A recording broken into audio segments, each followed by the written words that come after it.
sports fans? This is Robert with WTP Sports Dudes here live on this fine Thursday evening, coming live from Columbus, Ohio, feeling good. I got my man Mossberg of Level Up Sports 10, also WTP Sports Dudes. How you feeling this evening, Mossberg? Man, pretty good, pretty good. Had a late night working into the morning. Shout out to those sixth graders at Windsor. I'm sorry I couldn't make it today. I was sleeping. I tried to hang in there, but shout out to you guys, man. Graduating, walk across that platform, man. It was just a great thing to know you did that. And I appreciate you having me as well this evening. Just relaxing. Can't complain at all. For sure, for sure. We also got FanDuel Zaya, also of WTP Sports Dudes, and also a FanDuel Zaya show. How you feeling this morning? I mean, it's evening. Man, I'm great. Just like Mossberg said, man, shout out to the youngins, man. They leveling up, all of them, not even just the sixth graders. We all getting older. Time don't stop for nobody. And you know, we back with another banker. Yes, sir. Bang. And we also got our man Post Game in the building with us as well, straight out of Indiana. How you feeling, Post Game? I feel great. It's always a pleasure to be on them or share the mic with my fellow Midwesterners. So let's get it, fellas. Yes, sir. Appreciate you joining, man, and in here. South Bend in the building. Before we get rolling, let's give a shout out to our sponsors. Our man Super Cat Nano 2820, a musical phenom. If you ever get a chance to check out his music on YouTube, go check him out. That's Super Cat Nano, spelled with a K, a cat spelled with a K, and Nano spelled Nayno. Check him out on YouTube. His music is fire. Also, we want to give a shout out to K&T's Good Eats LLC. My man Kevin Bird and his wife Tammy, they got a nice catering company that they cater food for weddings, parties, you name it. They can cook some good food for your guests. Make sure that you hit him up on Instagram at Kevin J. Bird. That's Bird spelled BYRD.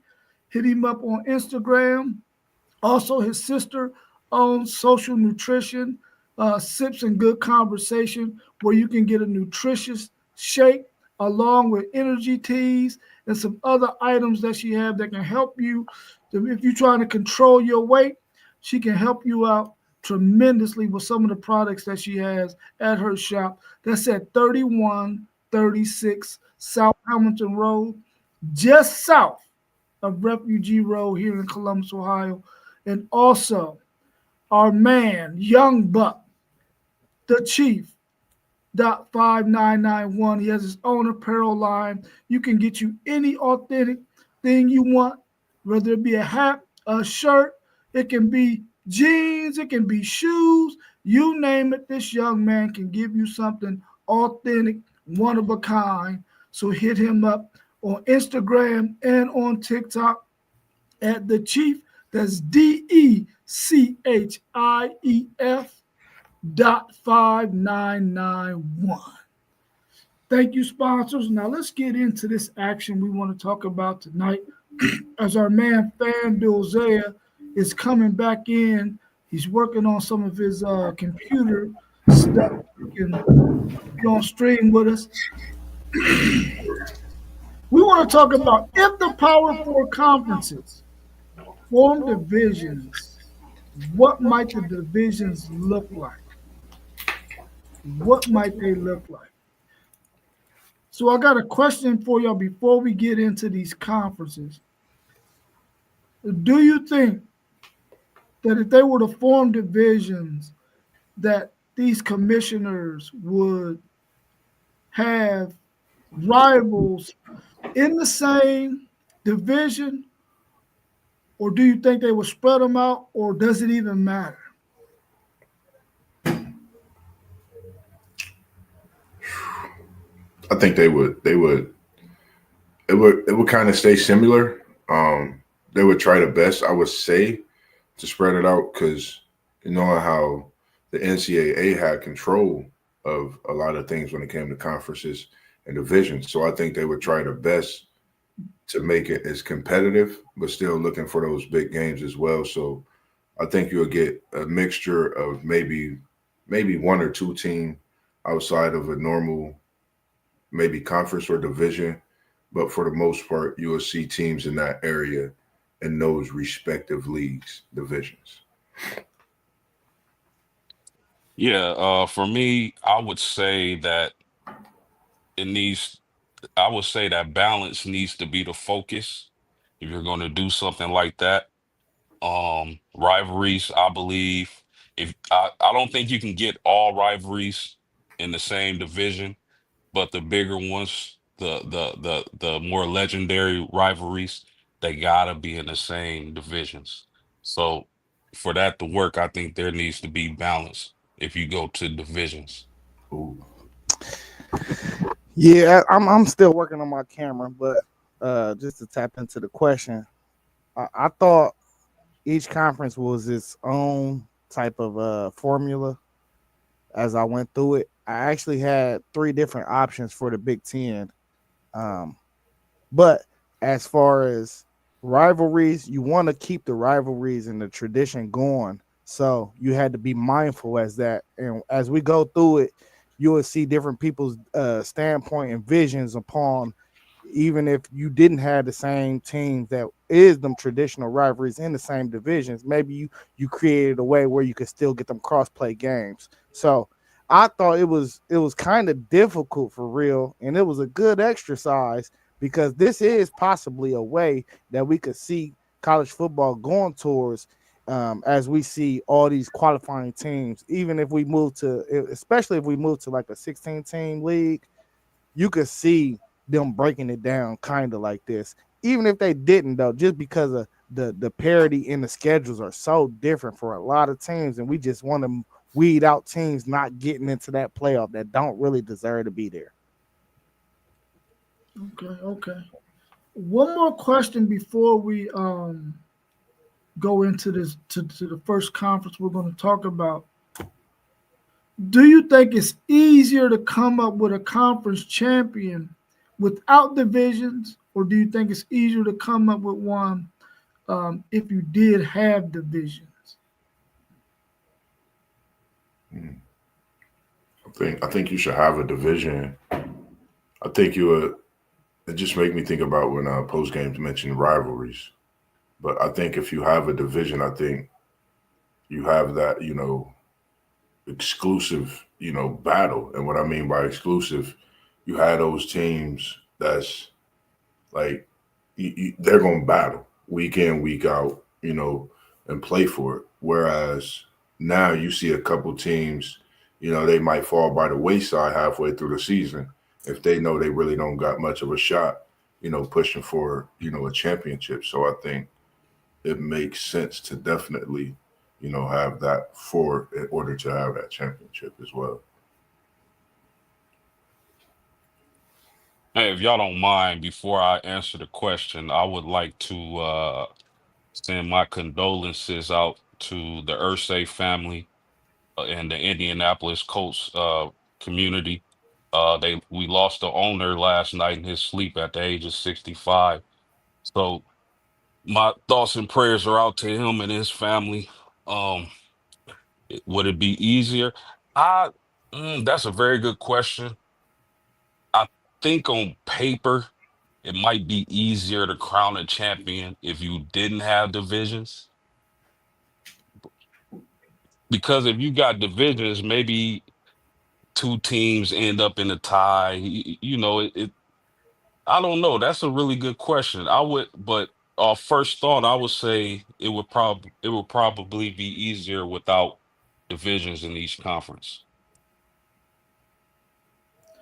Yeah, Paulie Poe was saying separate division, you have to have a championship game. And I think I can see his point there. I remember when the Big 12 was only 10 teams and everybody in that conference played each other. So you automatically got the matchup you was looking for because top two teams will be easy to get. But now that you got teams that got 16 teams, got 18 teams, it's a little more difficult to make that happen because everybody's not going to play each other. And that's what the Big 12 was hanging their hat on at that time to try to get into those BCS games. And when the first 14 college football playoffs came out, is we're crowning a real true champion because everybody played each other in this conference. So our champion is a real true champion. You ain't got nobody else arguing about we should have been in the game or not. So, but now you can't do that now because you got, like I said, 16 teams, 18 teams in these conferences now. So I'm interested to see how this thing is going to come out once we get started. So let's start off with the ACC. The ACC has 18 teams. You got Boston College, Cal, Clemson, Duke, Florida State, Georgia Tech, Louisville, Miami, North Carolina, NC State, Pittsburgh, SMU, Stanford, Syracuse, Virginia Tech, and Wake Forest. You only have one team that's way out there on the West Coast. How would you decide how you're going to make this team into? Are you going to do three divisions, two divisions? How can you make it work? Hey, just so let me go first, just because I'm still working on my internet and all that stuff. This is the only conference, you always got that one hard-headed ass conference. This is the conference I think will be hard-headed. You said one West Coast team. It's actually two, and then you got one separated from everybody else. Yeah, you got Stanford and Cal all the way on the West Coast, everybody else on the East Coast. And then you got SMU and Texas right there in the middle. So I was like, man, it would be hard to put all three of them schools in just one division. So I was like, it'll only be right to schedule everybody and then just make everybody go play them because them is the farther. You got to think about travel. The travel will be hectic for any of them teams to go to SMU, Cal, or Stanford and have to play on the road. So I was like, man, this might be the one hard-headed conference that would not go to divisions. They'll fight it at all means because the travel just don't make sense for this conference at all. You only got two teams out there that's close enough to each other to where you ain't got to spend the bank, but they will have the advantage anytime somebody got to come to them, and they not even your powers in your conference. So why would you regionalize them and try to make the travel make sense just for two teams that's not even your top dogs? That's why I was like, I mean, and really y'all gonna get to see later on in the show. I got situations where three divisions in a conference makes sense to me, but the ACC, nothing makes sense unless it's just like they add two more schools that's out there. They got to add two more West schools or somewhere close enough to that region for it to even make any sense because it's like really they playing with unfair advantages out there at Cal and Stanford, but we already know them ain't even going to be your best two schools in the conference anyway. So you would much rather schedule your top teams in that conference and make them go out there once every other year or once every 3 or 4 years rather than put them at risk of not being able to make the college football playoff due to that travel. Because I ain't saying they bums, but they bums. You know what I mean? And that's a lot of travel, though. You know what I mean? It's hard to wake up and you done traveled across the whole country. So, I mean, this the only conference I'm going to give y'all that nothing made sense to me. And I will not even break it down. I think it need to be just exactly how it is, unless you add two, maybe Washington State and who's the other one? Oregon State. Oregon State. That if they added them two schools to the conference, then it'd be a better breakdown because you could put Washington State and Cal and Oregon State and Stanford and SMU all in the same conference. You got a 5-team conference. They got 4 games. Now you only got to make 4 teams travel out there. But you got to put two of your better teams with them too. So this is the only conference, bro, that I got that it's like it don't make no type of sense. All right, for me, just thinking about that, how you broke that down, I was thinking it would be all America to see Florida, Florida State, and Miami in the same conference. We could swap SMU for Florida and a SEC to possibly make things a little easier on the committee and how they look at things. But we know that won't happen. How good would that be for college football to see them in the ACC together and battling it out? But it's just I see what you mean now with Parlay Poe and the suggestion of breaking it down. It's a tough thing, like you said, the travel. A lot of those things play a part. But I think that'll be those games that possibly could build rivalries with other schools. And the ACC, we just don't know. Yeah, in my opinion, this was the most difficult conference to break down into divisions. For one, they have an uneven number of teams. And as far as realignment goes, I really was never a fan of having West Coast teams join the Big Ten or the ACC. I thought they should have stayed out there. But Yeah, the ACC would be the conference that I would say made made zero sense going into divisions. And so I think they should be straight because like FanDuel was saying, Cal and Stanford, that's just funky. So it's really no good way to break this conference down into division. Because like I said, again, you got a uneven number of teams. So that makes it really difficult and as far as the travel too. So yeah. this was one of the ones I had a difficult time with. Maybe one of the divisions has one more, but then how does that make sense? So I had a lot of trouble with the ACC.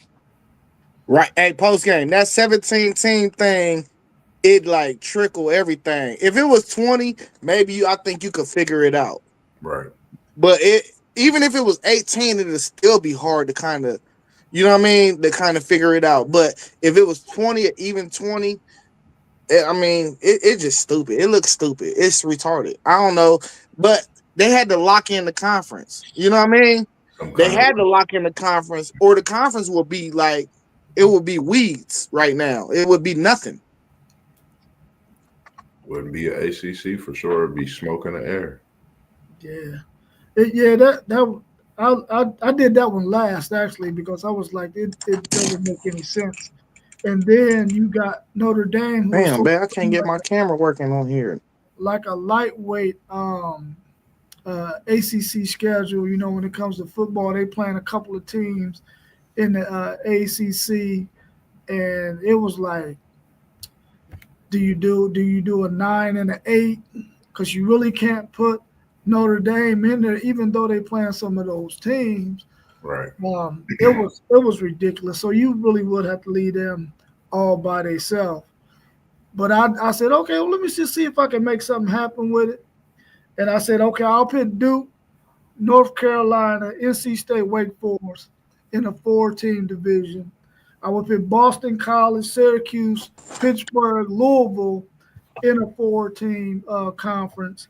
Then I would put Virginia Tech, Virginia, Georgia Tech, Clemson in a 4-team conference. Then Florida State, Miami, SMU, Stanford, and then Cal with them to have a 5-team, not conference, division, which none of it made any sense. But they probably need to boot one of them out or get 3 more teams in order to make it make sense, man. And I think they could do that. I think they could plot somebody from the Mountain West, maybe a Boise State, maybe a UNLV, and along with Washington State and Oregon State to make it make sense. And then let Notre Dame do what they do. They're never going to be, you ain't going to say never. They're not confined to a conference, so they pretty much do what they want to do. And you want to play them anyway because that's a moneymaker. Right. But the ACC was definitely crazy for sure. Right. let's take a look at the Big 12. The Big 12 has Arizona, Arizona State, Baylor, BYU, Cincinnati, Colorado, Houston, Iowa State, Kansas, Kansas State, Oklahoma State, TCU, Texas Tech, UCF, Utah, West Virginia. They're all over the place. What's your thoughts on this conference, and how would you even attempt to put those conferences into that conference into divisions? So I went two different routes with the Big 12. I got two different listings. And it just makes sense to me, honestly. So the first one is pretty much um, two separate divisions. It's more of a proximity thing, so you can cut down on travel. You'll still be able to do cross matches if you wanted to do that. So in my first division, we just call it the left division because a lot of the teams are closer to the West Coast. We got Utah, BYU, Arizona, Arizona State, Colorado, Texas Tech, Kansas, and Kansas State. In the right division, you got Iowa State, Oklahoma State, and I kind of separated the TCUs and the Baylors because I was still trying to even it out a little bit. And then you got Houston, Cincy, West V, and UCF. And I don't really like that, but I was also thinking about basketball too, and what it would make sense with that as well. Like on the basketball side, you got the Baylors of the world that's always usually have good teams, the Houstons, the Cincinnatis, and then on the other side you got Blue Bloods with Kansas and Arizona to carry that side. So I was trying to even it out on both sides of the spectrum when I thought of this.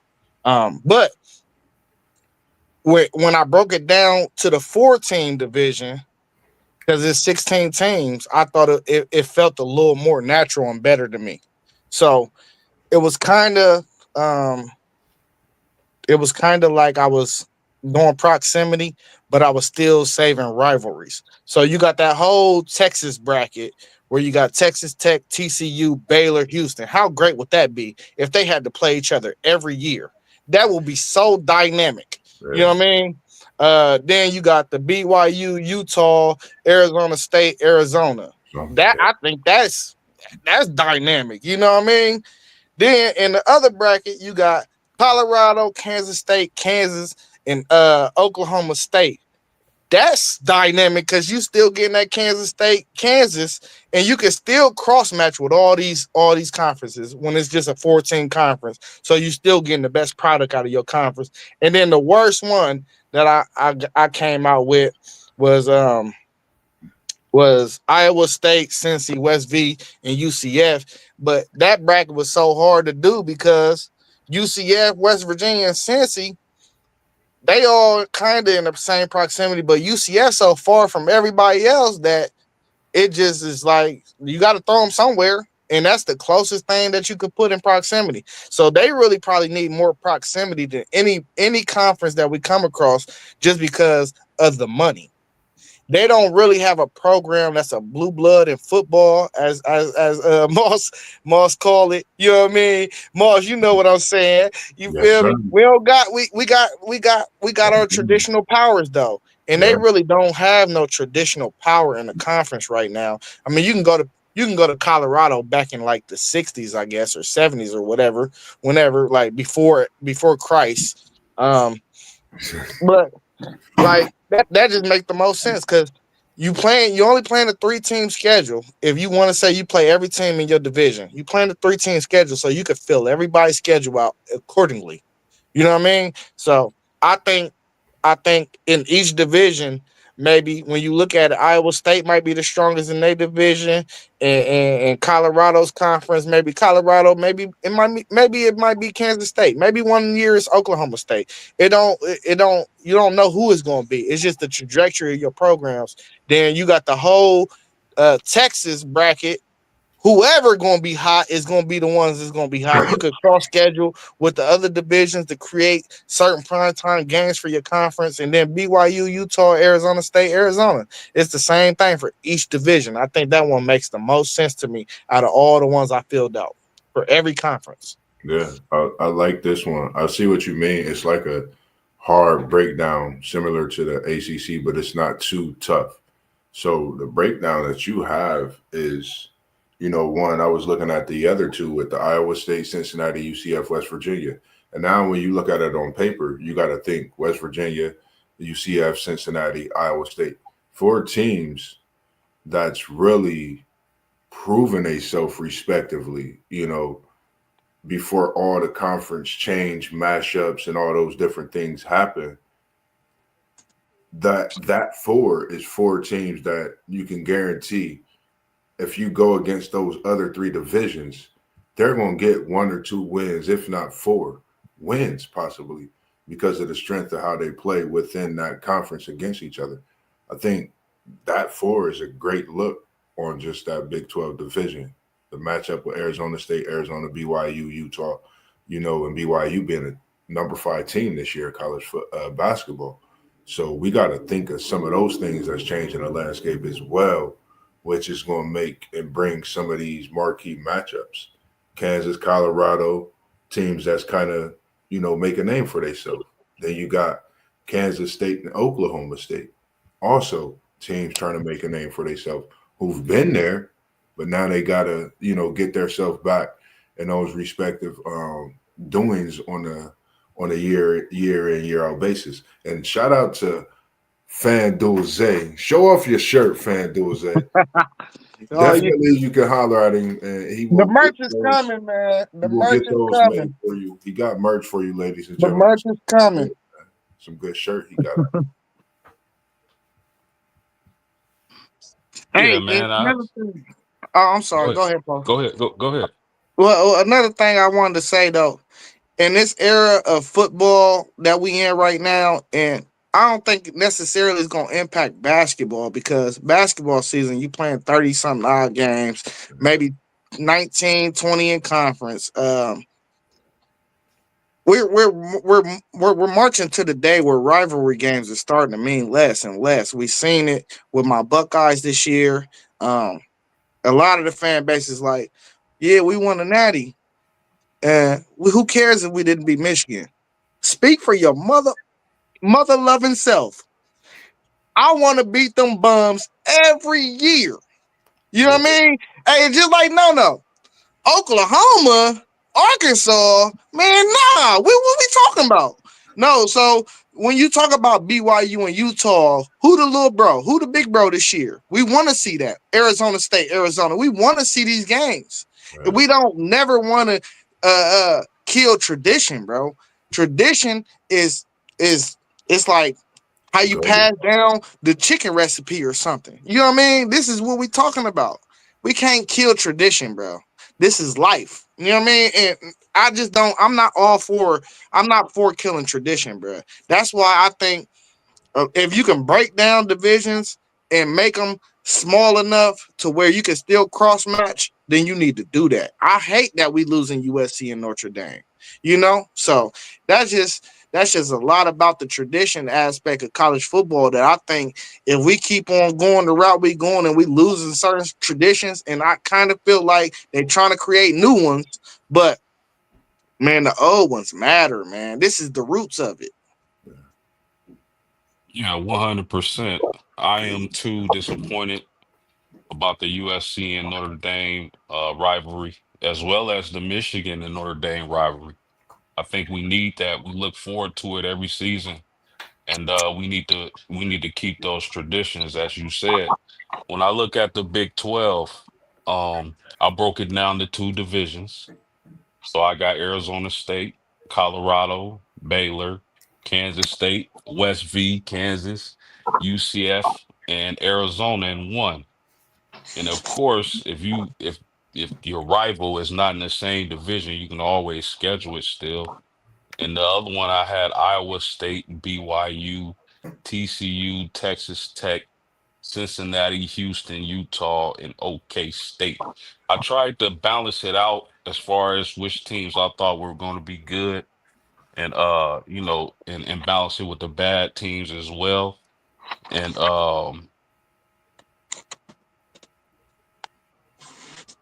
yeah, that is, you can break it down to four and do four apiece, which I would have to make a whole different division bracket for that, but I broke mine into two again. So that's how I would see the Big 12 breaking into two different divisions.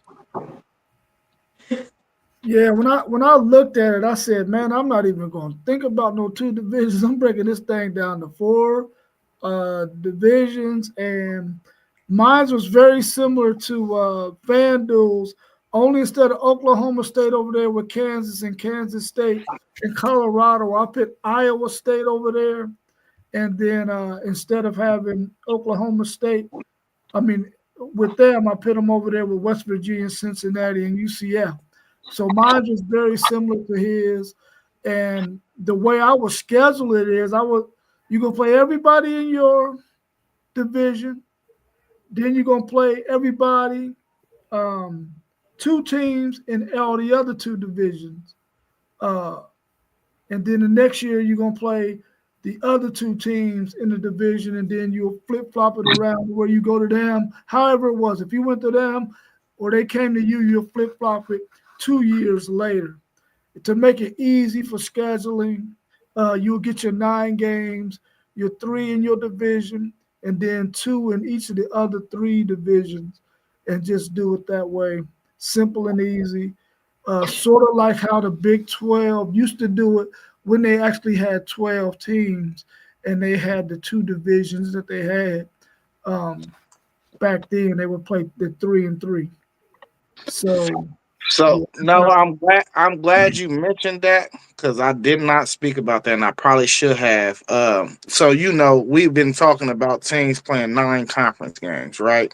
Mm-hmm. And maybe one year the Big 12 play the ACC in a non-conference game, but you should play 9 conference games. And we're gonna have these 4 power conferences. If it break down to 2, we get to that though. But I was always in the thought process too. If it's 2 divisions with an even number like that of 16, you play 5 games in your division. You do 4 cross plays just in case you got ties going on. Now you can break the ties. And you know what I mean? And I think that just makes sense, because now it's more Russian roulette, in my opinion, to where it's like, all right, you can do common opponents if it come down to a tiebreaker or something like that. You can do win-loss record versus or points or point system if it come down to it. You know what I'm saying? So I think, yeah, you got divisions. You got 8 teams. You play 5 on one side, 6 out of the 8 though. That's 6 out of the 8. But if you play a few other ones on the other side, then you start getting into the common opponent thing, and you need that for tiebreakers and aspects. You know what I'm saying? That was good though that you mentioned that, because I didn't mention that, and we was thinking of like minds, great minds. Man, what did he just give me a compliment? Because he dogged me all day at work. Man, Oh my God! That group thread Don't get on here capping, man. Because we mentioned a couple of times about these rivalries possibly going away, new ones being created. And I kind of feel the same way y'all do. I don't want to see rivalries that we've been accustomed to for so many years. I mean, for as long as we've been watching college football, we don't want to see those rivalries go away. And I think the years we were watching Michigan and Notre Dame play, that rivalry, man, for all the years that we watched it, and we haven't seen it in a while. I don't think that's good. And I think especially when Texas is now in the SEC, and they're trying to, I ain't gonna say force, but they're trying to make this Georgia-Texas thing into a rivalry. When I'm thinking to myself, man, Texas already got really 3 built-in rivalries with Texas A&M, Oklahoma, and Arkansas, pretty much. So I don't know, man. I think I would rather see what we've seen so far, and then you get to see some good matchups, along the way. But I don't want to see the good matchups, rivalries go away. And no, I'm sorry, guys. Let me rebuttal that a little bit though, because I kind of understand the other side of it. Oh, And yeah, sure. and my viewpoint of it is we are moved to the NIL state. So to keep up with the rivalries, everybody got to be playing on the same level of talent. And Texas and Georgia got the same type of money.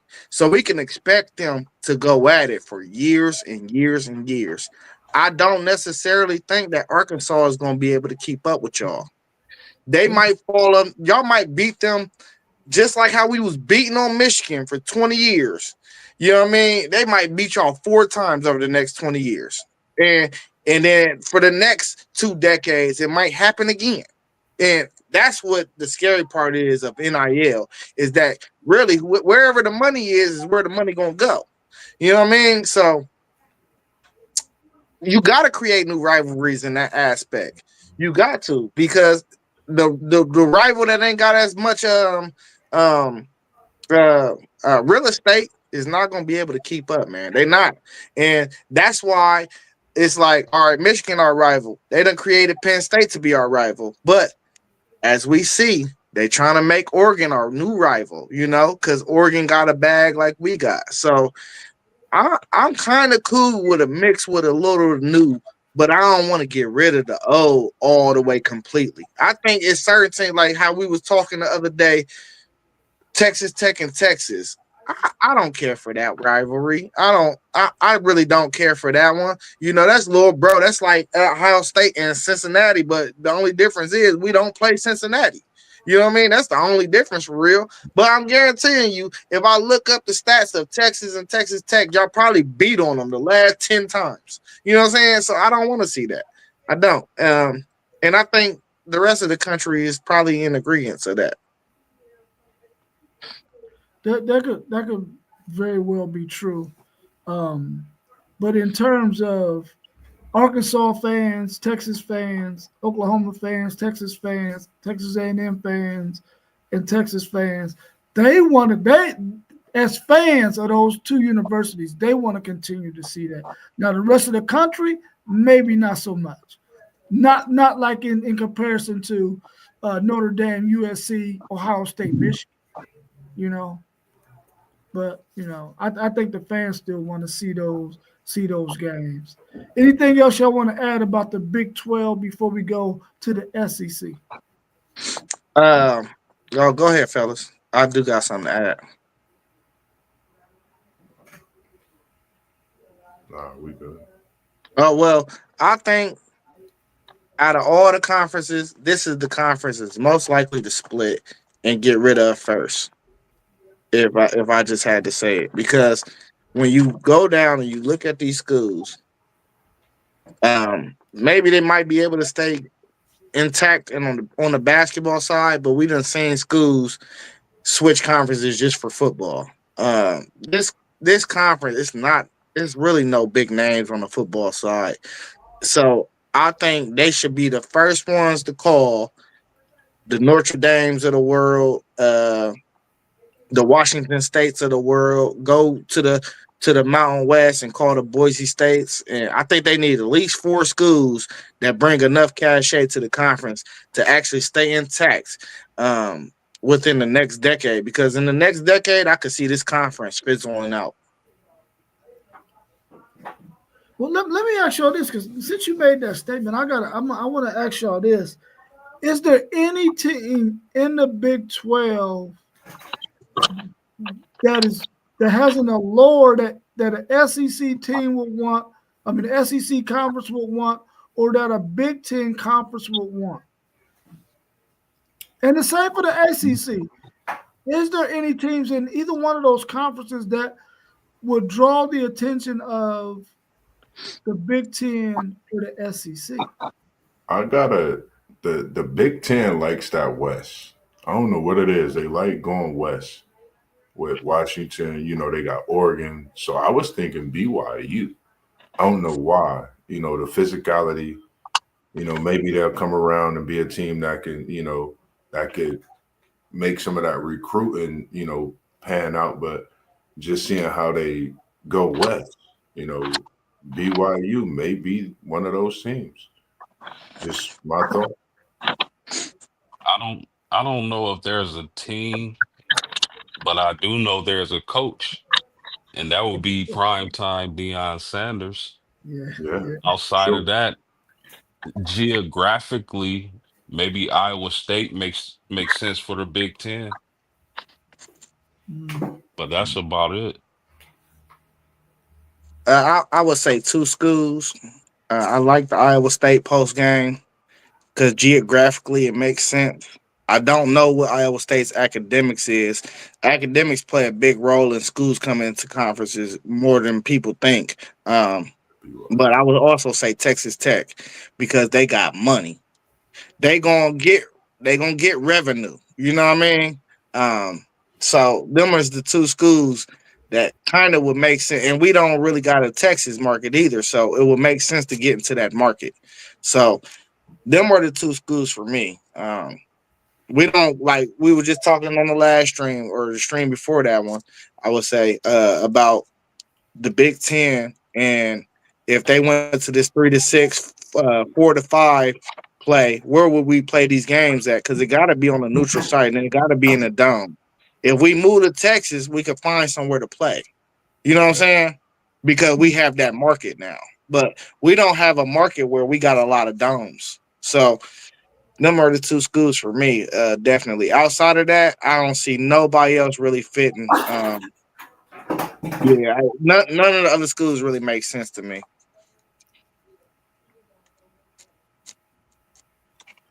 Yeah, both of y'all made some really, really good points. The one for Colorado, but of course, it's only because of Prime.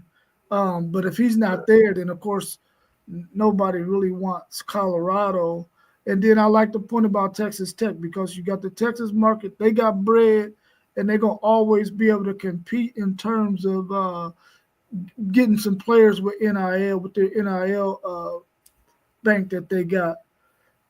But you have mentioned that you think that this conference will be the first one to dissolve. Did you say that that'll be the first one to go away? Uh, I'm saying like on the football tip because we see Notre Dame, they're still in the Big East in basketball. You know what I mean? Yeah. Like they're independent in football. Football, you can separate your football from being in the conference in basketball or anything. You can always separate your football team because really football gonna bring in the most money anyway. So yeah, football wise, it ain't enough. It ain't enough top dogs in that conference to make you be like, ooh, I'm sweating. Like this don't make me sweat when I see these schools' names at all. What have any of these teams done ever in forever of time to make you be like, oh, or and they got a fan base that's somewhere on a Ohio State level or a Notre Dame level or a Florida State level or a Texas level. You know what I mean? They don't got this, they don't got the fan base. So there's no way they're gonna be able to stay up there. At least ACC got Florida State and the Miamis of the world. You know, they still they keeping them up and they hanging by a thread though, you know, with them too. But that they carry a lot of weight. Them two teams and the Clemsons, they carry a lot of weight. These other teams in this Big 12, they don't carry a lot of weight. These are good basketball programs, though. I'll tell you that. They keep the basketball side together. Yeah, for sure. I mean, I think that's why I was saying that they should be happy that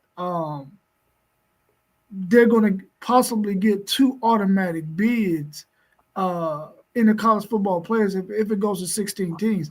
I would not be vying for anything more than that because you still got three at-large bids and you could possibly get a third team in that way. But you know you automatically going to get two. I wouldn't even be trying to get anything more than that based on what we see that conference has. I'm talking about the Big 12.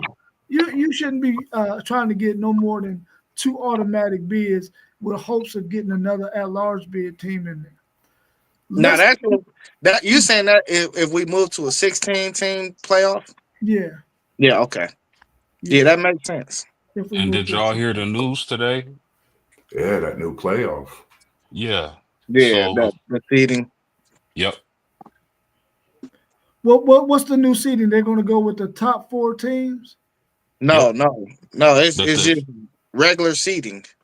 So if you rank number 1, you the number 1 seed. If you rank Yeah, number yeah, 6, yeah, you the yeah. number 6 seed. right, Yeah, right, they're right. going with straight seeding. Yeah. Yep. Okay.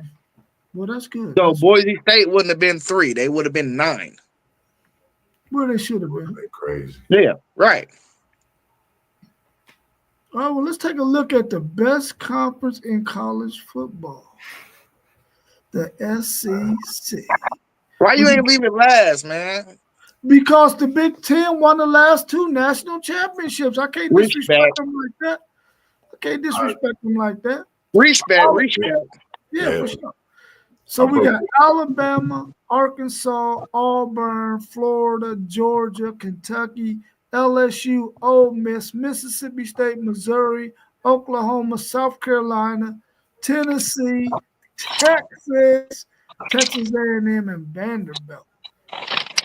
What's your Hey, don't thoughts on divisions with this conference? 16 teams. How would you break it down? I broke it down to 2.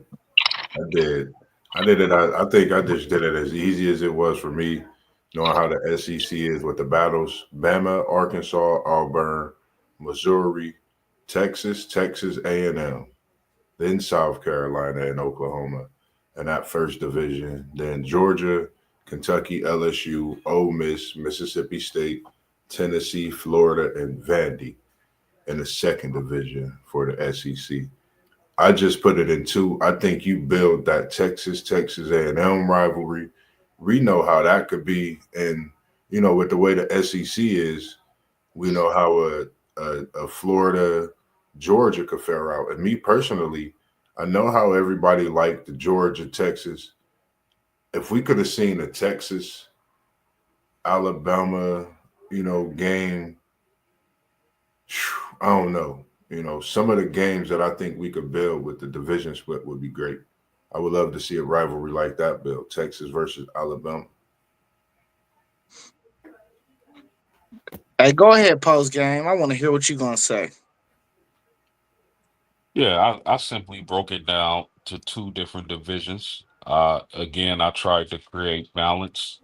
And in one division, I had Texas, Missouri, Bama, LSU, Florida, Vanderbilt, Auburn, and Mississippi State. The second division, I had Georgia, Tennessee, Mississippi, South Cat, Texas A&M, Arkansas, Oklahoma, and Kentucky. And my thinking again was just balanced. I kind of went off the standings from the past season to create a little, I don't know, parity, little balance, whatever you want to call it in the SEC.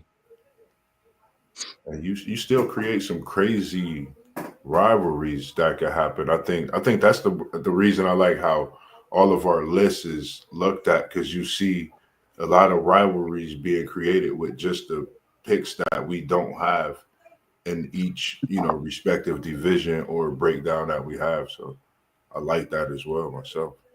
Hey, I'm not gonna lie to y'all. If the SEC ever did what I wrote on my paper, they will own college football forever.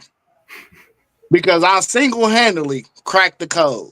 I'm telling y'all, I cracked the code. Hey, listen, if this is not the greatest division of football you will ever see in your life, tell me I'm lying. You got OU, Texas, Texas A&M, and Arkansas. They all rivals, goddammit. They all goddamn rivals. Hey, everybody every year will be tuned into every single one of them games in the division. And then check this out. Look what I did. I'm going to go to the weakest division that I created out of the whole SEC, which is Florida, South Carolina, Kentucky, and Vandy, which I think it will be the best on the basketball side when you look at these schools. But when I did that, I was like, all right, Florida, they'd be fighting with Florida State and Miami for recruits. But if you create a way for them to be the best team in their division every year, they get all the recruits. You know what I mean? They get all of them. Hey, it's SEC country. And one thing we know is SEC is the SEC. They gonna show up, and I sent y'all the ratings. You know, we ain't beating them in the ratings. That's a fact. But listen to this division. I got Georgia and Auburn. We got the Iron Bowl every year. Mississippi State and Tennessee, and we still have 4 teams per division. You can still cross match anybody you want. And then we finish off with Bama, Ole Miss, LSU, and Mizzou. And we still got the Bama LSU. You could cross-match anybody, too. Bro, if that's not the way to crack the code for the SEC, I don't know what is.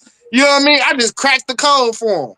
And I kind of did proximity, but I still kept, like, certain teams together. But that OU, Texas A&M, and Arkansas division would be so problematic for the world. It will be problematic for the world because you're gonna be tuned into every last one of them games every time, bro. It ain't no other way around it. And then, like, we know what Bama LSU is every year. You can still cross match, but one thing about this is I also separated as me thinking that Texas, Georgia, and Bama is the power in football in that conference. So certain years, you got to give them breaks from playing each other.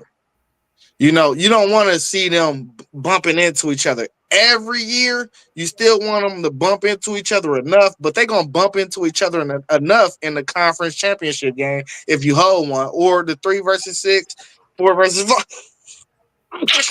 Excuse me. Thank you. You're going to still see them bump into each other because of the conference is so well built with programs with money, NIL, good weather. You're going to see them bump into each other enough. Now I'm starting to realize what Mrs. Queen and Leah was talking about. You came in my room and was looking at my sheet, bro. No, I wasn't. Oh, my God. Man. Don't sit there and lie on me, dog. Don't lie on me. Are you serious? You was on my sheet? I cracked the code, man. Yeah, okay, wait a minute. Who did you have with Alabama again? Bama, I got Ole Miss, LSU, and Mizzou. Whoa, okay. Maybe you didn't look at my sheet. Maybe yeah. Now I totally agree with you 1,000 because I broke the SEC into 4 team divisions. Of course, I had Texas, Oklahoma, Arkansas, Texas A&M. I think you can't not do that. You got to do that. It only makes sense. Yeah, it only makes sense. You got to do that. My other one was Alabama. In my opinion, you got to have Alabama, LSU, and Auburn together. You got to have all 3 of them together with weak Vanderbilt. And then I went Georgia, Florida, Ole Miss, South Carolina, Missouri. But then you got that terrible division of Tennessee, Kentucky, Mizzou, and somebody else. I got it's Tennessee, Kentucky, Ole Miss, and Mississippi State. I think Mississippi State and Ole Miss, they got to be together. I feel like Tennessee and Kentucky got to be together. I feel like Georgia and Florida got to be together, and I feel like Auburn, LSU, and Alabama got to be together in the same division. I like yours a little more than mine, and I'm gonna tell you why. Because really, the code. I did. I was on point, though. You know, I was on point.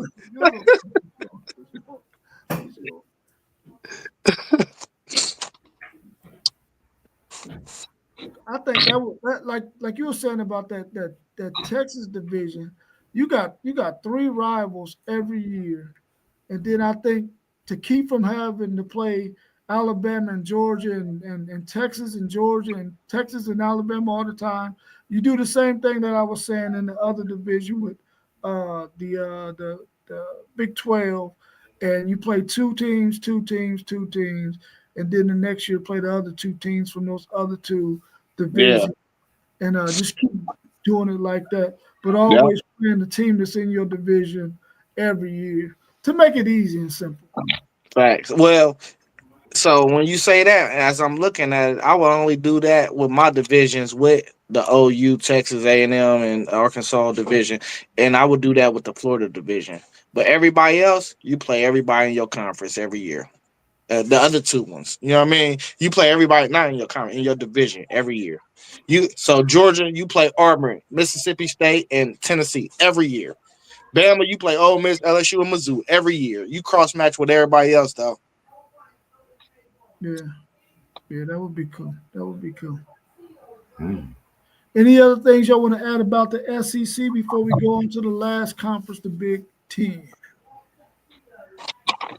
good one right here. I know one thing. When I looked at the SEC, man, they got a lot of uh, they're not top heavy, they're not uh, weak at the bottom heavy. Yeah, They got a lot of good solid stuff right in the middle. They got a beer belly. You yeah. know what I'm saying? Man, I thought that I was hope we good. can get around to breaking these conferences down because I'm telling you, I wrote it down. I got it in my notebook, and it's just like, and I don't got that notebook. It's on my desk at work, but it's like a whole bunch of 6-2 in the conference, 9-3 overalls, and no team really got a lot of losses though, other than like the bottom feeders, which is Mississippi State, Vandy, and Kentucky, and maybe Mizzou this year.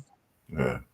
It brings back a lot of them classic like bowl game matchups that we think about and we spoke about as well. Just so far looking at it, like you'll be talking about a lot of 9-3 teams respectively. It's a lot of teams we could think right now that would be 6-2 coming into the season at this point right now if we just thought about it. So totally agree with how we looking at our breakdown as well. Yeah. Well, let's break down this Big Ten. We got Illinois, Indiana, Iowa, Maryland, Michigan, Michigan State, Minnesota, Nebraska, Northwestern, Ohio State, Oregon, Penn State, Purdue, Rutgers, UCLA, USC, Washington, and Wisconsin. What's your thoughts on breaking down this conference? Zay, you can go last.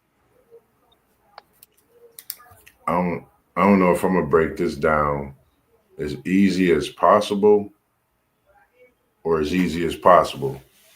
I broke it down in four. I went with Oregon, UCLA, Washington, and USC. They used to travel in that way. They're going to continue to travel that way, be in the Big Ten, and match up against some prime teams.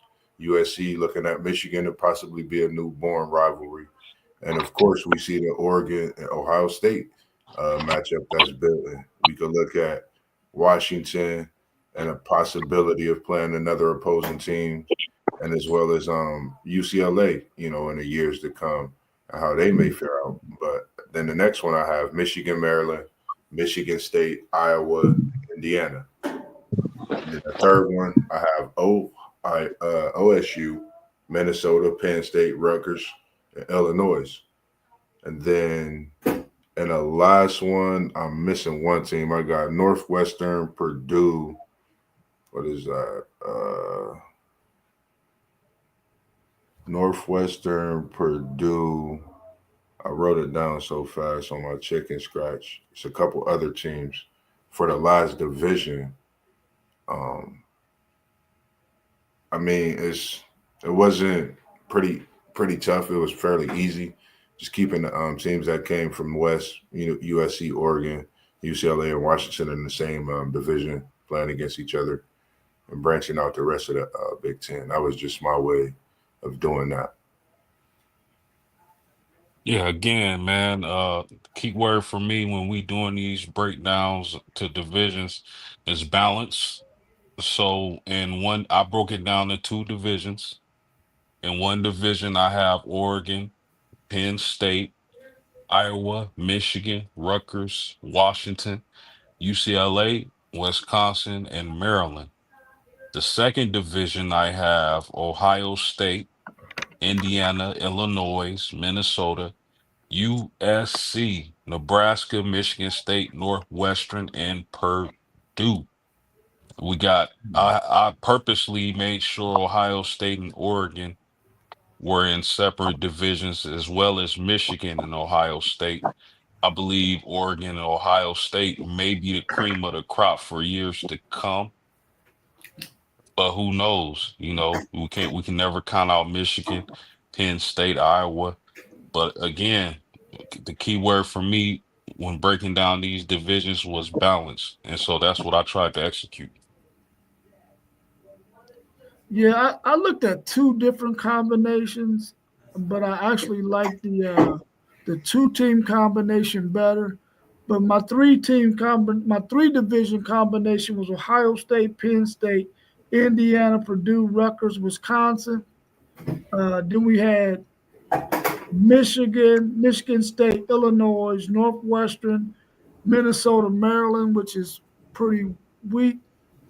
And then I had Oregon, UCLA, Washington, USC, Iowa, Nebraska, which wasn't too bad if we can get USC up again.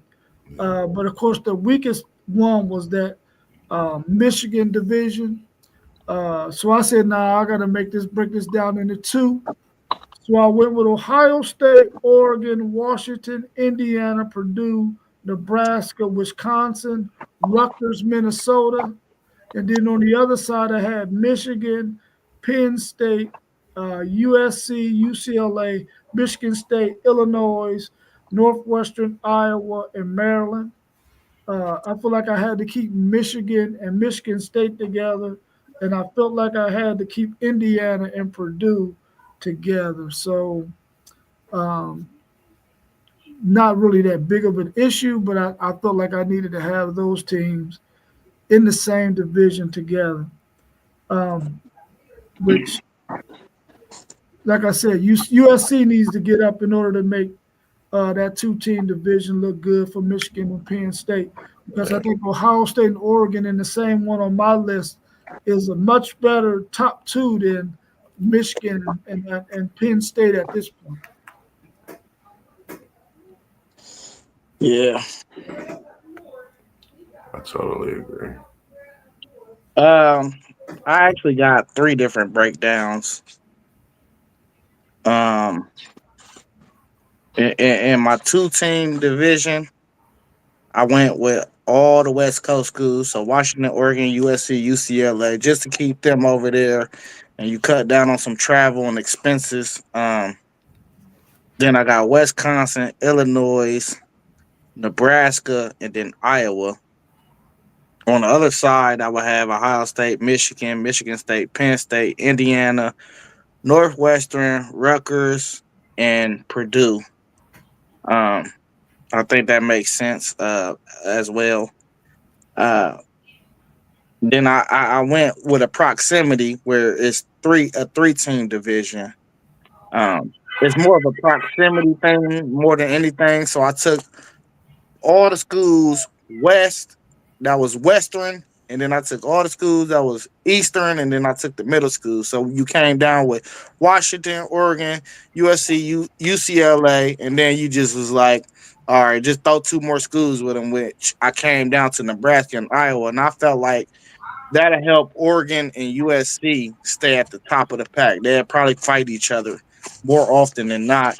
Then you in that middle bracket, you'll have Minnesota, Wisconsin, Illinois, Northwestern, Michigan, Michigan State. That way you'll leave Michigan more at the premium of the conference. And then, of course, Ohio State, Penn State, Rutgers, Maryland, Purdue, Indiana. So I ain't really like that one, but it was the proximity type vibe. And then I made the last one, which is the one I kind of did proximity. I kind of did football, basketball, and then I tried to also make it as equal as possible, knowing what I was working up against. And this is the one I really want y'all to listen to. I got UCLA, USC, Rutgers, Indiana, Nebraska, and Iowa in one division. The next division, I got Purdue, Wisconsin, Ohio State, Michigan State, Washington, and then Penn State in one division. And then my final division, I got Maryland, Minnesota, Michigan, Oregon, Illinois, and Northwestern. And that one, I liked that one the most because every division got a West Coast team, so it's not an unfair advantage. Um, so you can schedule. I mean, the Big Ten creating enough money for these schools to be able. It's just a toll going all the way out west. I feel like, but even on the basketball tip, like you got New York in the market with LA. You know what I mean? You got Ohio State still seeing Purdue and Michigan State every year. And Wisconsin, what Purdue, Wisconsin, and Michigan State got good basketball teams almost every year. I wasn't just thinking about football when I was doing this. Then with the Michigan, that's more of the the basketball bracket. But you still got Michigan and Oregon over there on the football side, and them are two powerhouses. So I like how more equal that is more than anything. And it might be hard to kind of you have to get tricky.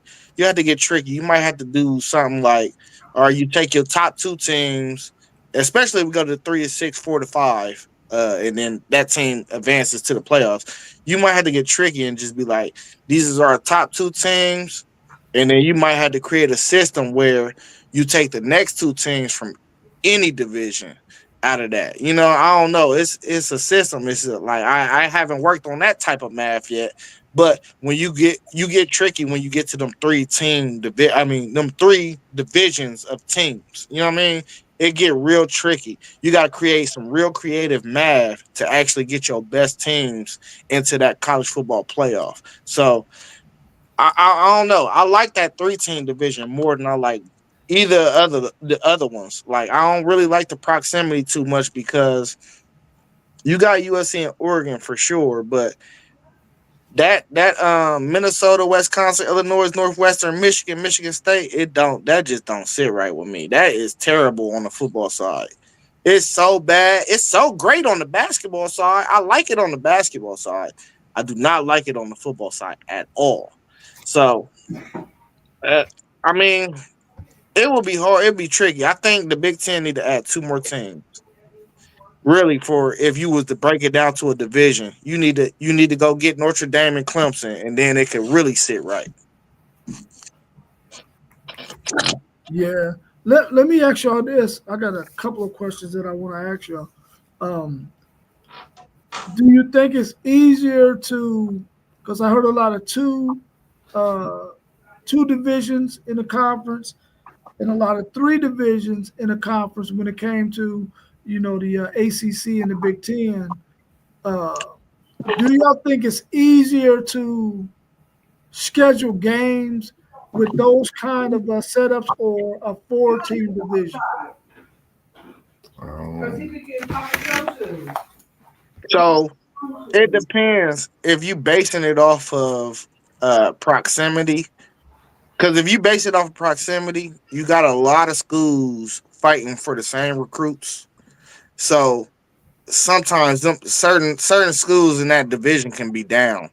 So if you're not basing it off proximity, you just trying to base it off I think you need to base it off a balance based off of revenue for real that schools is creating. Because we're in the NIL day and money talk, bro. Money always talk from the beginning of time. It used to be gold. Now it's money. It's dollar bill though. You know what I mean? Like, so you gotta base it off the money, man. And yeah, it'll be easy for real. It just gotta be right, if that makes sense. It just gotta be right. What's your thoughts, post game? I mean, I don't think it would be difficult at all, no matter what format they decide to go to. If they do change the formats of these conferences, you just balance it out. Maybe put the rivals in the same division, have everybody play each other once, then you got like 3 games where you play somebody from the other side. So I don't think it'll be difficult. They'll figure it out. I think, and with those 3 games, like you said, I think you should look to make those 3 games a stronger opponent. I think because you're looking to build something special, as well in the future to come. So you wouldn't want to make something look cupcakeish and to create something for people to continue to talk about. So those three games, I definitely feel they should be something strong. If it's already scheduled for other teams, take what's left. Obviously that'll show where money plays a part at some point. But I think you'll still respectively get some great games as well. Another question I had was if the Big Ten is going to expand, and I think they are going to expand. I think the SEC is going to expand as well. Can the Big Ten afford to expand without getting Notre Dame? Do they have to get Notre Dame first before they add anybody else? That's all I'm gonna say. Man, listen, Rob, man, Notre Dame is going to be independent longer than I thought they were going to be, especially with the way they switched up the rules for the seeding today. The only way Notre Dame goes into a conference is if they create a super conference where only that conference makes the playoffs. Outside of that, wishful thinking. Notre Dame about that dollar Nah, bill, y'all. Dollar bill, y'all. I got a way for y'all. Y'all just don't know. Uh, you would have to. The Big Ten would have to go into SEC country, and they had to start bringing a lot of them SEC dudes too. You know, into the Big Ten because what you see is in football recruiting in high school, the trenches is in the SEC country. You got skill everywhere though. You know, you got the Callies, and we already in Cali. We got the Callies. We got the Ohio's. You know what I mean? We get players, but you got to get Florida State and Clemson first. Then next, you got to move to Texas, and you got to get Texas Tech, and you got to get one more team. And I don't care who the other team is, but you got to go into SEC country. And that's the only really way. You got a Florida school, you got a Texas school, and then you got a South Carolina school. That's the way to do it without Notre Dame. Did you just say Florida State Seminoles? Yeah, I told you plan B. Y'all plan B. I appreciate the love. Appreciate the love. Coming to the Big Ten is all love. That's the second shout out. Let me not forget what you done hit me with today, man. You sent some Plan love. B. You sent some love to him earlier, and I appreciate it. You know the morning after peel. Oh yeah, it always worked. That's what they say. What's y'all's thoughts on what postgame said about the way the new format is going to be?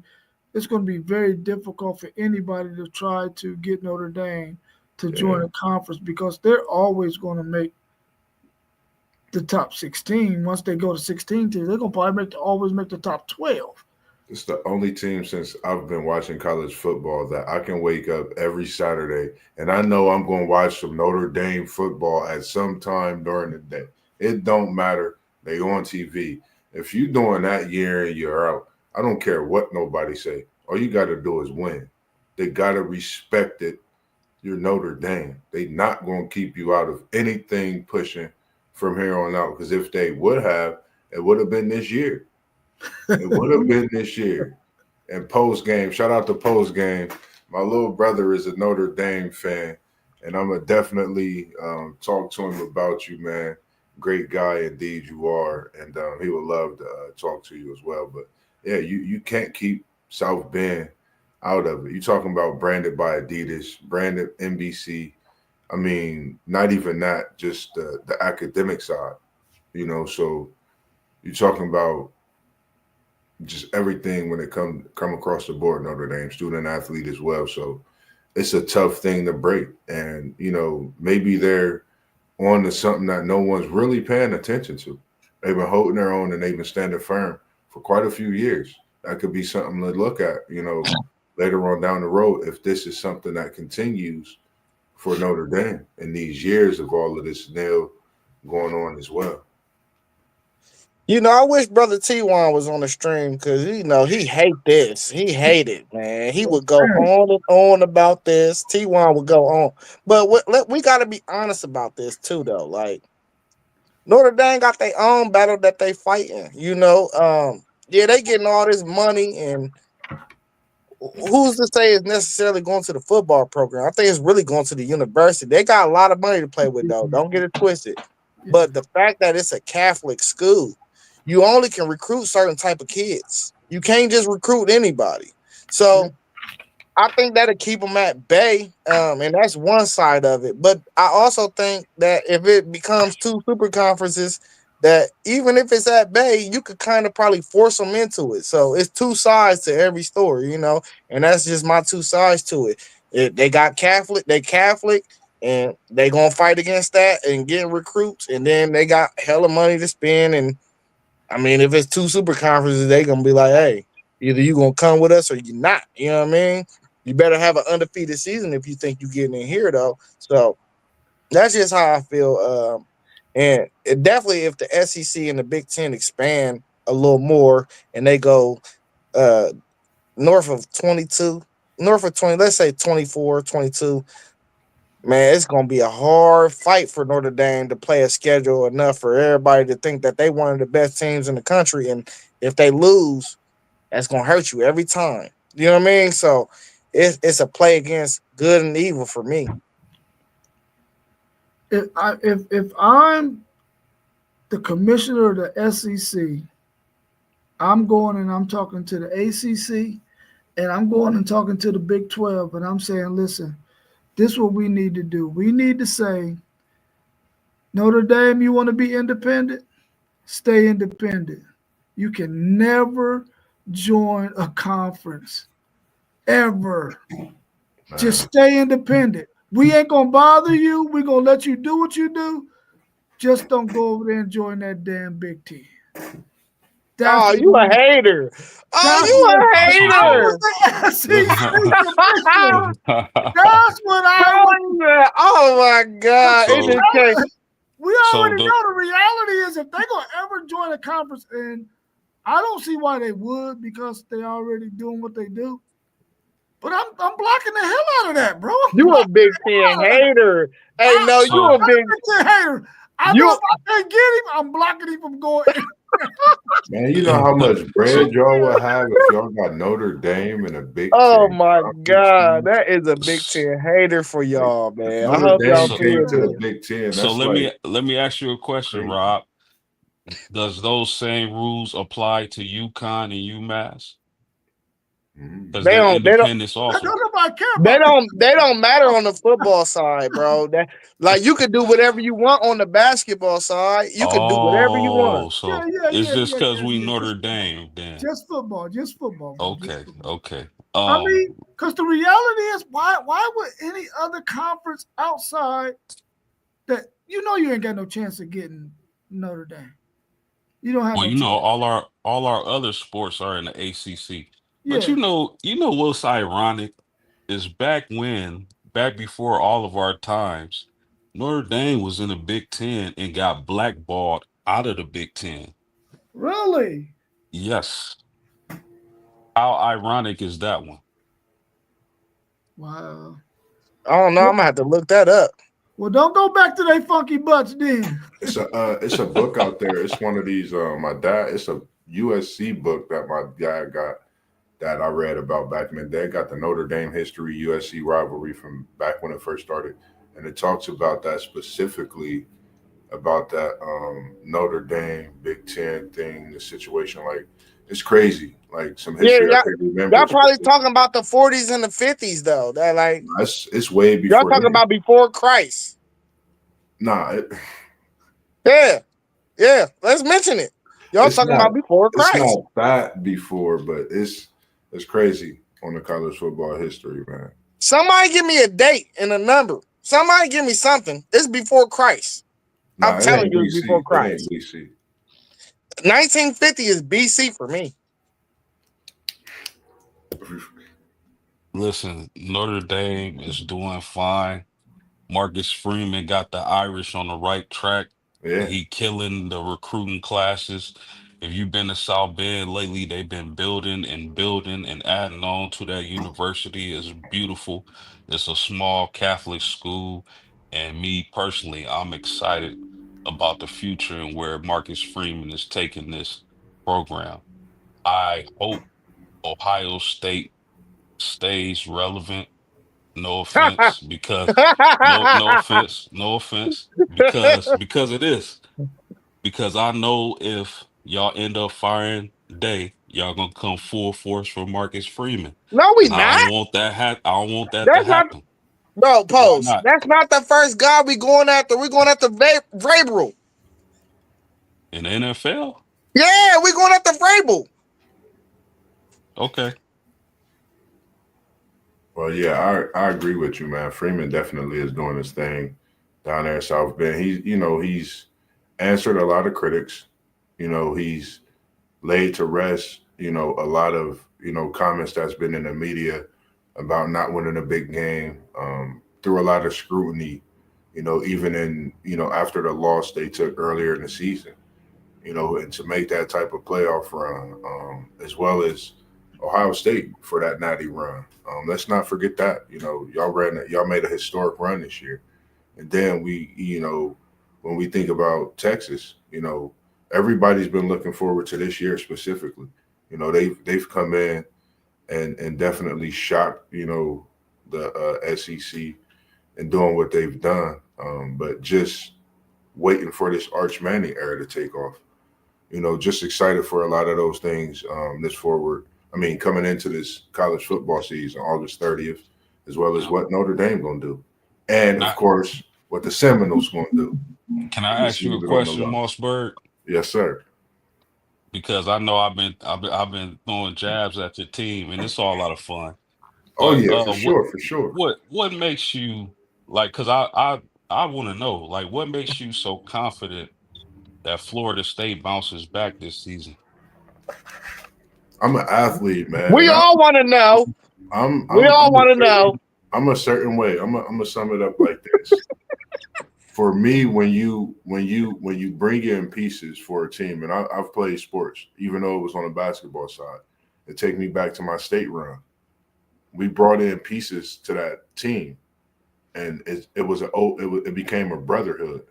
And I think when you bring in a coaching staff, it started with the coaching staff. We brought different players in as well, and it made a different dog in all of us. We all played a different part in that championship run, which created something special. And I think if the Seminoles this year could do that same thing, I think we could, create something special. We have all the key pieces at the position. It's just going out, playing your part. Whether you have to be locked in at the cornerback position, but you have to step over and help out the safety. It's just playing as a team and doing what we do. And those coaches, I think Malzahn and Tony White, I think they're putting a different swagger in Norvell.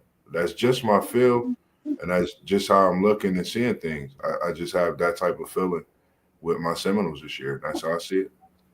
Yeah, I would just say I love Deuce Robinson, man. I was really mad when he didn't commit to us during that cycle. Yeah. So that's a Deuce 6'6". Robinson, he nice. He a big target. Whoa.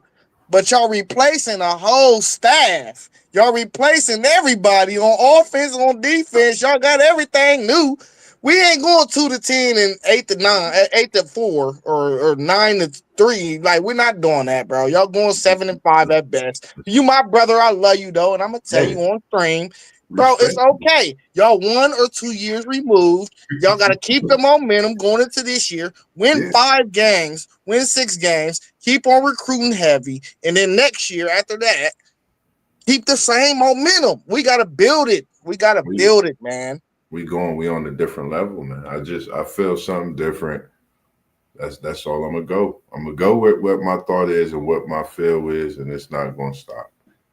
I know we're gonna have to bet a couple cases on a couple of these games, though, for sure. The first one is going to be that August 30th matchup.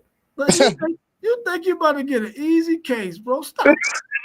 Yeah. I need an easy case. That's I'm what gonna I have him. need. I'm gonna have him throw me that case like Arch gonna find that touchdown on Hey, that bomb.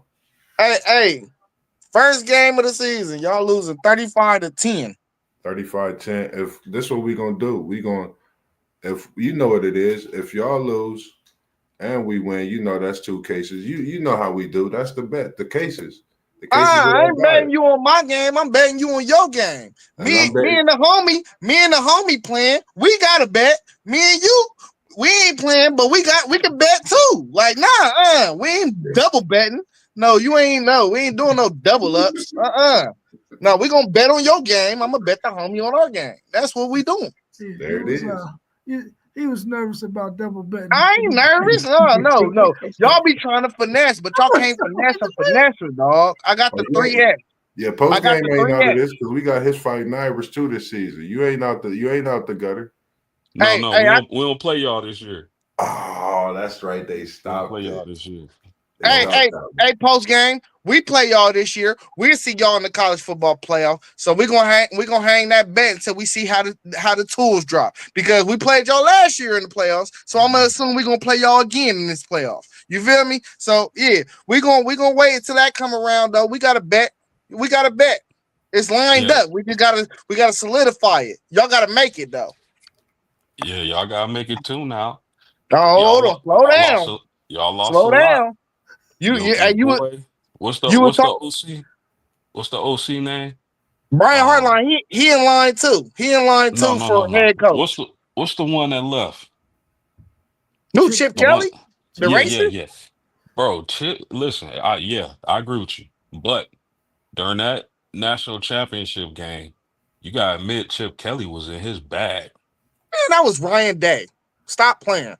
Oh man, Ryan stop Day. it, man. Stop Man, it. did y'all Ryan see the way Day. he called? Did y'all see the way he called that Michigan game? Oh, y'all better know it. Bro, Y'all that- better know it. Y'all better know it. So who was calling it in Tennessee in the Oregon game in the playoffs? Who was calling Ryan it? Day. He sat everybody down and had a real conversation with them, and everybody got in their feelings. That's why the OC and the DC left. They all got in their feelings. They all did. Because Ryan Day was like, what the hell y'all doing? Making me look bad. Hey, when you the king of the jungle, and you know you gotta fall on your sword because you can get the blame regardless. You gotta hold people accountable, and you gotta be like, no, this is what we gonna do. I don't care about what I put you in charge of at the beginning of the year. This is what we gonna do, and that's what we did. And Ryan Day called them shots. Best to believe it. Best to believe it. What's the biggest thing? What's the So he biggest calling thing? the shots this year too, even though he got Brian Hartline as his offensive coordinator. Yeah, but he gonna let Brian Hartline. He gonna let him grow throughout the season. He ain't gonna just run to the clipboard. He gonna let him go through his ups and downs. Yeah, well, he's gonna have one hell of a down when they play on August 30th. That's for sure. We gonna see. Bro, are you telling me that your offensive coordinator wasn't calling any plays during the playoffs? No, I'm saying Ryan Day gave him the blueprint of what the hell we was gonna do. So when we came out bombing against Tennessee, that was Ryan Day. He was like, "No, we gonna get the ball into our playmakers' hands." Did you see that? Did you see that Michigan game post game? It was bullshit. Period. Everybody know it. It was bullshit. But listen, that was a really, really good defense, man. That was a really, really good defense. Oh my God, we tried to run straight up the middle where their strength is. Okay. I mean, listen, but just think about it now. I want you to think about it now. You saying it was Ryan Day and not Chip Kelly or whatever you're saying. When y'all played Michigan, that was a really, really good defense. They played really, really well up front. And then when y'all played Texas, it was slowed down again. Hold on, though. Let me say this, though. 2 or 3 weeks prior, it was the same thing. Hold on. It was the same thing. It wasn't Ryan Day interfering or nothing. And we struggled, and we almost lost to Nebraska. It was the same thing. Go watch the tape. You know when Ryan Day in charge. You know when he in charge because he gonna throw that ball. So since Ryan Day in charge, let me. I've been waiting. It's been getting a little stirred up in here since you say Ryan Day's in charge. I said he gonna let Brian Hartline go through his ups and downs this year. This is the first time calling plays. I'm just stirring up the pot. If he in charge, does he get those gold pants this season? Just a question. Bro, Not like I keep telling you trying to this, ruffle bro. nobody's feathers. I keep telling you this, bro. We are 15-4 in the last 20 years against Michigan. You need to worry about Florida. Is that a Florida, yes or a no? You need to worry about Florida State, and you need to worry about Florida. Is that a You yes need or to no worry to those about that gold round. Or pants? who y'all play? Miami? Y'all play Miami or We're Florida? gonna beat Miami. We're gonna beat Florida. Anybody else you got to ask about? Are y'all gonna get those gold You pants? already asked about Michigan. Where the shirt at? Where the hat? Where the goggles? No, I'm saying, are y'all gonna get the gold pants this year? That's a question. Hey, I already got 100 bills on it. You heard me? You keep on asking the same question. I already put 100 bills on it. What other answer you want? I put my money where my mouth is. Ooh, he said yes to the people. That's what he's saying. He's saying I put my stop asking the same. I put my money. Hey, post game. I ain't paying him in all ones if I lose. Yes, Zay. Tell the people yes, Zay. Yeah, hey, listen. I put my money where my mouth is. I work hard for my money too. You better know it. Yes. It sounds to me like when you got to start talking about 20 years, means you ain't won nothing recently. Man, I don't want to hear that now. You ain't beat me recently. What? Exactly. Talk about that. Exactly. Talk about that. Exactly. Yo, don't move the goalpost, dog. Don't move the goalpost, man. Facts. But you don't hear me say. But you don't hear me say nothing about 2005 and those other years that we did win, do you? Because we lost. Hey, you know why it's 15-4 in the last 20 years? Because they ain't want to play us 1 year. Y'all want to talk about that? Hey, that program would have never been alive if they played us in that COVID year. That program would have never even been alive. We would have beat them. We would have beat them stupid off the field. Where you at, Parlay Poe? Where you at? Talk recent history. Hey, we're gonna find out real quick during week 1 what time it is. Yeah, real quick. Real quick. You know, we coming back for our KT. I might have to sit down with you and watch that game, and I don't do that often. We might have to get a spread set up, man, for that game this season. Let me tell you something about KT. You're gonna have to find KT, bro. KT be all over the place, bro. You're gonna have to find KT. And it's not easy. It's not easy to find KT because KT is all over the place, bro. All right, y'all. That's all I had, man. So I'm glad we was able to break that down today. We had some really, really good content there, man. Hopefully, we'll see y'all again on Saturday morning at 10 a.m. Of course, I'll be on that crazy morning work schedule this weekend. I work tomorrow, Saturday, Sunday. Then seeing OKC is up by 5 right now on that Western Conference game 2. Shy was starting to heat up a little bit. Of course, that big battle is going on. I'm sick of him. He's a bum. Sick of him. All right, y'all. Until next time. Peace. As we